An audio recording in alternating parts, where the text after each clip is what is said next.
Next week, Caption examines new evidence that children in rural areas may be at greater risk from leukemia than those in cities. And now, here's Michael Fish to look at the weather for the coming week. Good afternoon. Some very different weather in the week ahead. It's going to become a good deal milder, and it's going to become very changeable as well. Now just look at this satellite picture. Already some dark and threatening cloud out to the west of us. That in fact is a frontal system, masses of isobars packed in there. So there's a hint that not only is it going to become wet, it's going to become windy as well. But that's only half the story, as a matter of fact, which we'll get on to in a minute. But at the moment we find temperatures around freezing or below freezing over central areas of England, but that milder weather does spill across from the west during the course of the next couple of days, and it pushes into parts of Europe as well. Now already on the radar we find some quite heavy rain showing up over Western Ireland and Western Scotland. Computer handles it very nicely, pushes it on across the country, turns the snow over the Scottish hills, but just look at the way it turns the snow over parts of northern England, the Midlands, and eventually later on in the southeastern corner of England as well. So we may well find tomorrow morning that many of us wake up to an inch or two of snow.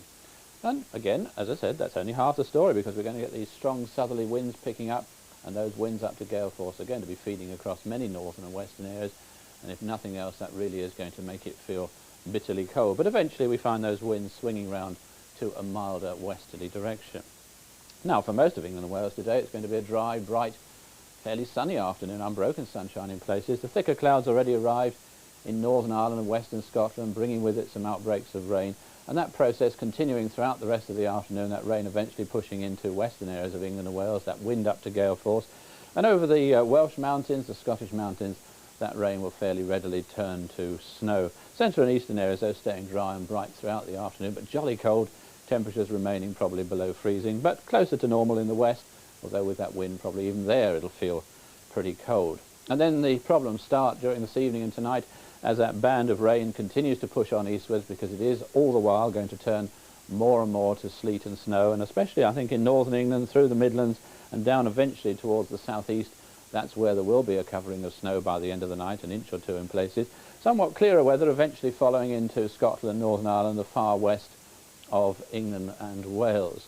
Now to begin with, in central and eastern parts, it's going to be a jolly cold night, a really severe frost I think for a while, down to about -8.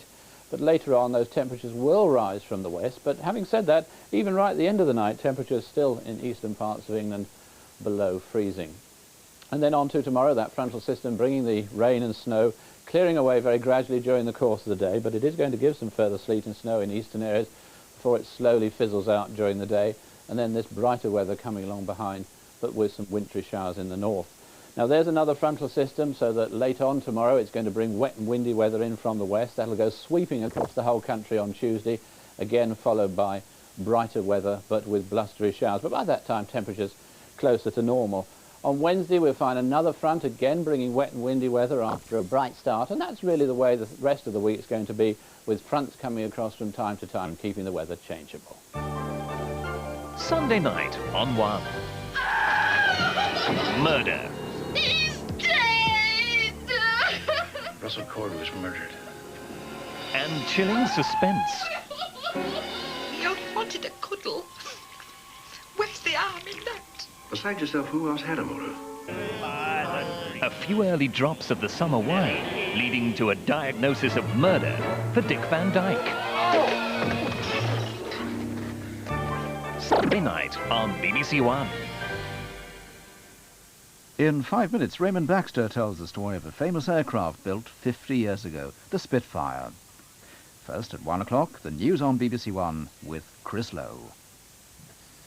Good afternoon. George Bush and Boris Yeltsin have signed a far-reaching disarmament treaty which they both described as the most significant in history.